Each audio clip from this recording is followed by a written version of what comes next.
Anil అంబానీకి ED shock ఇచ్చింది. Money laundering నిరోధక చట్టం కింద ముంబైలోని ఆయన నివాసమైన అబోధ్ను జప్తు చేసింది. రిలయన్స్ ఇన్ఫ్రా సహా అనిల్ అంబానీకి చెందిన పలు కంపెనీలు భారీగా నిధులను అక్రమంగా తరలించినట్లుగా ఆరోపణలున్నాయి. జప్తు చేసిన ఈ నివాసం పాలిహిల్ ప్రాంతంలో ఉంది. ఈ విలాసవంతమైన భవనం ఎత్తు 66 మీటర్లు. ఇందులో 17 అంతస్తులున్నాయి. బహిరంగ మార్కెట్లో దీని విలువ 3,716 కోట్లు ఉంటుందని అంచనా. పీఎంఎల్ఏ కేసులో ఇప్పటి వరకు జప్తు చేసిన మొత్తం ఆస్తుల విలువ దాదాపుగా 15,700 కోట్లకు చేరింది. అనిల్ గ్రూప్ కంపెనీలు కోట్ల బ్యాంకు రుణాలు మోసానికి పాల్పడినట్లుగా ఆరోపణలు వచ్చాయి. దీంతో రంగంలోకి దిగిన సిబిఐ దర్యాప్తు చేపట్టింది. కేంద్ర దర్యాప్తు సంస్థ ఎఫ్ఐఆర్ ఆధారంగా ఈడీ దీనిపై మనీ లాండరింగ్ కేసు నమోదు చేసింది. రిలయన్స్ ఇన్ఫ్రా సహా అనిల్ అంబానీకి చెందిన పలు కంపెనీలు 17,000 కోట్లకు పైగా నిధులను అక్రమంగా తరలించినట్లుగా ఆరోపణలున్నాయి. ఈ క్రమంలోనే ఈ ఏడాది జులైలో రిలయన్స్ గ్రూప్లోని 50 కంపెనీలకు చెందిన 35 ప్రాంతాల్లో సోదాలు నిర్వహించింది. దీనిపై ఈడీ లోతుగా దర్యాప్తు చేపడుతోంది.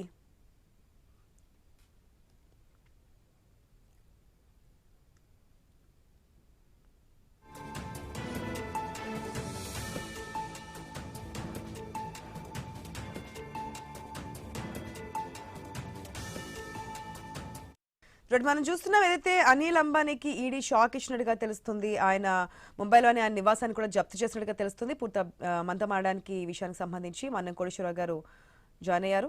కోటేశ్వరరావు గారు నమస్తే అండి. నమస్తే కోటేశ్వరరావు గారు, మనం చూసిన ఏదైతే అనిల్ అంబానీకి సంబంధించినటువంటి నివాసాన్ని కూడా జప్తు చేసినట్టుగా తెలుస్తోంది. ఇప్పటి వరకు ఒకవేళ ఈ ఇల్లు గురించి చూసుకుంటే కనుక 66 మీటర్లు 17 అంతస్తులు ఉన్నటువంటి ఈ బిల్డింగ్ మన వాల్యూ చూసుకుంటే 3,716 కోట్ల వరకు అని చెప్తున్నారు. సో ఈడీ అయితే జప్తు చేసినట్టు తెలుస్తోంది. ఏ విధంగా చూడాలంటారు? అనిల్ అంబానీ రిలయన్స్ కమ్యూనికేషన్స్ లేదా ఇతర కంపెనీల పేరుతోటి బ్యాంకుల్ని జనాన్ని కూడా మోసం చేశాడు. అతను మోసం చేసినటువంటి విలువ 47,000 కోట్లకు పైన ఉంది. 47,000 కోట్లు మొత్తం దారి మళ్లించి చేసినటువంటి పెద్ద మనిషిని 2025 వరకు కేసు పెట్టలేదు కేంద్ర ప్రభుత్వం. ఈ అక్రమాలన్నీ కూడా 2020లోనే వెలుగులోకి వచ్చినప్పటికీ 5 సంవత్సరాల పాటు కేంద్ర ప్రభుత్వం అనిల్ అంబానీ రక్షించింది. ఈఏఎస్ శర్మ అనేటువంటి ఆంధ్రప్రదేశ్ చెందినటువంటి మాజీ ఐఏఎస్ అధికారి కేసు దాఖలు చేసిన తరువాత అనివార్యమైనటువంటి పరిస్థితుల్లో 2025లో కేంద్ర ప్రభుత్వం కేసు నమోదు చేసింది. అందువల్ల అనిల్ అంబానీ చేసినటువంటి ఫ్రాడ్ తో పోలిస్తే 3,000 కోట్ల విలువైనటువంటి ఇల్లును స్వాధీనం చేసుకోవడం అదే పెద్ద విషయం కాదు. దాదాపు ఆ 47,000 లేదా 50,000 కోట్లకు సంబంధించినటువంటి ఆస్తులన్నింటినీ ఈడీ దర్యాప్తు అటాచ్ చేసి వాటిని స్వాధీనం చేసుకుంటుందా లేదా, బ్యాంకులకి తిరిగి ఆ సంపదను అప్పగిస్తుందా లేదా, అనిల్ అంబానీతో కుమ్మక్కై బ్యాంకర్లు అనిల్ అంబానీ కుమ్మక్కై చేసినటువంటి అతిపెద్ద ఫ్రాడ్ ఇది. మరి ఎందుకని కేంద్ర ప్రభుత్వం అనిల్ అంబానీ మీద అంతగా ప్రేమ కురిపిస్తా ఉంది అనేటువంటిది ఇవాళ ప్రధానమైనటువంటి ప్రశ్న. దీనికి పూర్వపరాల్లో కనుక మనం వెళ్ళినట్లయితే అనిల్ అంబానీ పేరు ఎప్స్టైన్ ఫైల్స్ లో కనిపిస్తుంది.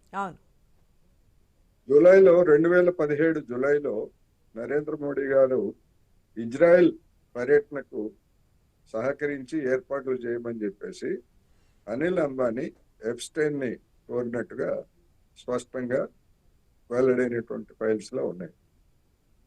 అదేవిధంగా తాను ఆర్థికంగా ఇబ్బందుల్లో ఉన్నానని తనకు 70 కోట్ల డాలర్లు రుణం ఇప్పించేందుకు కూడా సాయం చేయమని చెప్పేసి ఇదే అనిల్ అంబానీ ఎప్స్టైన్ ని అడిగాడు అనేటువంటి విషయం కూడా వెల్లడైంది. ఇవన్నీ ఒక ఎత్తు అయితే ఒక స్వీడిష్ అమ్మాయి ఉంది, నీకు కావాలంటే నేను సమకూరుస్తాను అని చెప్పేసి ఎప్స్టైన్ అంటే సరే పంపించమని చెప్పేసి అనిల్ అంబానీ చెప్పినట్టుగా కూడా వెల్లడైంది. అంటే ఇలాంటి ఫ్రాడ్స్, ఇలాంటి వ్యక్తిత్వం లేనటువంటి వాళ్ళని ఎందుకని కేంద్ర ప్రభుత్వం ఇంతకాలం సహిస్తూ వచ్చింది అనేటువంటి ప్రశ్న. అందుకని ఇప్పుడు అనివార్యమై అనివార్యమై ఈ కేసులో ఈ అటాచ్మెంట్ కూడా చేశారు. ఈడీ అటాచ్మెంట్ చేసినంత మాత్రాన వెంటనే సమస్య పరిష్కారం అయిపోయి అవన్నీ కూడా తిరిగి బ్యాంకులకి వస్తాయనే గ్యారెంటీ కూడా లేదు. ఎందుకంటే అనేక కేసుల్లో చూసాం. తర్వాత మనం మర్చిపోతాం. ఈడీ వాటన్నిటిని కూడా తిరిగి మళ్ళా సొంతదారులకి అప్పగించినటువంటి ఉదంతాలు కూడా అనేకం ఉన్నాయి. అందుకని ఈ కేసులో ఏమవుతుంది ఏమిటనేటువంటిది మనం చూడాల్సి ఉంది. కోటేశ్వరరావు గారు, ఇంతకుముందు మీరు చెప్పిన విధంగా 45,000 కోట్ల వరకు అనేక బ్యాంకులతో మనం గతంలో కూడా మాడుకున్నాం. అనిల్ అంబానీ ఈ విధంగా బ్యాంకులను కొల్లగొట్టారు, బ్యాంకులకు సంబంధించి ఇన్ని డబ్బులు అక్కడ ఉన్నాయి, అక్కడ మానేసి ఎందుకు పేద ప్రజల్ని ఈ విధంగా లోన్స్ తీసుకున్నా, ఏ విధంగా ఇక్కడ మాత్రం ఈ విధంగా యాక్షన్ తీసుకుంటారు, పెద్ద పెద్ద నాయకులకు మాత్రం ఏది ఉండదని చెప్పి చాలా సందర్భాల్లో సాధారణ ప్రజలకు కూడా ప్రశ్నించినటువంటి సందర్భం. ఓకే, 45,000 కోట్లలో ఇప్పటి వరకు పిఎంఎల్ఏ కేసులో రికవరీ చేసిన మొత్తం దాని విలువ చూసుకుంటే కనుక 15,700 కోట్లు మాత్రమే. మరి మిగతాది ఇంకా చాలా ఉంది కదా అమౌంట్ చూసుకుంటే. అందుకనే ఇప్పుడు నరేంద్ర మోడీ గారు గతంలో కాంగ్రెస్ ప్రభుత్వము పారిశ్రామికవేత్తలకి ఉదారంగా డబ్బులు ఇచ్చింది, వాళ్ళంతా ఎగ్గొట్టారు, బ్యాంకులన్నింటినీ ముంచారు, ఇవన్నీ కూడా ఎన్నికల ప్రచారంలో మనం చూసాం. మరి ఓకే వాళ్ళు ఇచ్చారు, ఎగ్గొట్టారు, మీరు వసూలు చేసింది ఏమిటి? మీ హయాంలో వసూలు చేయాల్సినటువంటి బాధ్యత మరి కేంద్ర ప్రభుత్వానికి ఉంటుంది కదా. ఎంత మేరకు వసూలు చేశారు ఏమిటి అంటే మొత్తంగా చూసుకున్నప్పుడు 15-20% కంటే రికవరీ చేసింది లేదు. అది కూడా అనివార్యమైనటువంటి పరిస్థితుల్లో చేశారు. అందుకని మరి ఈ అనిల్ అంబానీ విషయంలో కూడా ఎందుకని ఇన్ని సంవత్సరాల తరబడి జాప్యం చేయాల్సినటువంటి అవసరం ఏంటి అనేది ప్రశ్న. ఈ ప్రశ్నకి ఎవరైనా సమాధానం చెప్తారంటే ఎవ్వరు సమాధానం చెప్పరు. ఎందుకని ఇంత జవాబుదారీతనం లేకుండా బాధ్యతారహితంగా కేంద్ర ప్రభుత్వం బ్యాంకుల సొమ్ము అంటే ఏవి? ప్రైవేట్ బ్యాంకులు కాదు, గవర్నమెంట్ ప్రభుత్వ బ్యాంకులు. జనం సొమ్ము అప్పనంగా జనం సొమ్ము అప్పనంగా కొట్టేస్తా ఉంటే నేను చౌకీదార్ని, ప్రతి పైసాకి జవాబుదారిని అని చెప్పుకునేటువంటి ప్రధానమంత్రి ఎందుకని ఇట్లాంటి వాళ్ళ పట్ల మౌనంగా ఉన్నారు, లేకపోతే జాగు చేస్తున్నారు? ఇది జనం ఆలోచించాల్సినటువంటి ప్రశ్న. ఇప్పుడు ప్రాసెస్ స్టార్ట్ అయింది కదా, ఎంతో కొంత అంటే 10-20% వరకు రికవరీ చేస్తారు. ఇంకా ఏదైతే ఆయనకున్నటువంటి 50 కంపెనీల్లో 35 కంపెనీల్లో సోదాలు జరుపుతోంది, ఈడీ దానికి సంబంధించి తనిఖీలు చేస్తోంది. మొత్తం స్థాయిలో రికవరీ చేస్తుంది అనుకోవచ్చు, లేదంటే కొంతవరకు రికవరీ చేసి మనకి అంటే ప్రజల ముందు చూపించే ప్రయత్నం కింద అనుకోవచ్చా?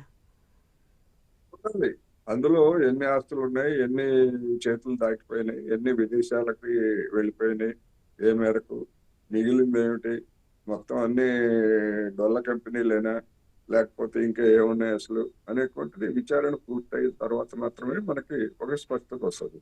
కానీ ఇన్ని సంవత్సరాల పాటు అక్రమాలకు పాల్పడినటువంటి వాళ్ళ మీద ఎలాంటి చర్య తీసుకోకపోతే ఈలోగా సర్దుకోవాల్సినవన్నీ సర్దేసుకుంటారు, మిగిలిన ఏమన్నా ఉంటే. అంటే ఇప్పుడు ఎందుకు అంటారు కోటేశ్వరరావు గారు? ఒక డౌట్, అంటే ఇన్ని సంవత్సరాల నుంచి ఇది 3rd టైం కదా కేంద్రంలో ఎన్డీఏ ప్రభుత్వం కొలువు తీరడం, ఇప్పుడు వరకు వదిలేసి ఇప్పుడు మాత్రమే ఎందుకు ఎస్టీన్ ఫైల్స్ లో పేరు బయటికి రావడము, ఆ మూలాలు ఇవన్నీ కూడా మనం గతంలో కూడా మాట్లాడుకున్నాం, దానికోసమే అంటారు? ఇంకేదైనా రీజన్స్ ఉన్నాయనుకోవచ్చా? అనిల్ అంబానీ తోటి బీజేపీకి సంబంధాలు ఉన్నాయనేటువంటి వాస్తవం. అది ఎప్స్టైన్ ఫైల్స్ ద్వారా బయటపడింది ఒకటి, ఇప్పుడు బయటపడ్డాయి కనుక ఇప్పుడు కేసు ఇప్పుడెందుకు ఈడీ ఇప్పుడెందుకు పూనుకుంది అనేటువంటి ప్రశ్న. నేను అదే ముందుకే చెప్పాను. ఈఏఎస్ శర్మ అని రిటైర్డ్ ఐఏఎస్ అధికారి, ఆయన ఒక కేసు వేశారు. ఏంటి ఫ్రాడ్ మీద మీరు యాక్షన్ తీసుకుంటారా లేదా అని కేసు వేస్తే ఆ కేసులో సుప్రీంకోర్టు ఆదేశాల మేరకు ఈ విధమైనటువంటి ఈ కార్యక్రమం ప్రారంభమైంది.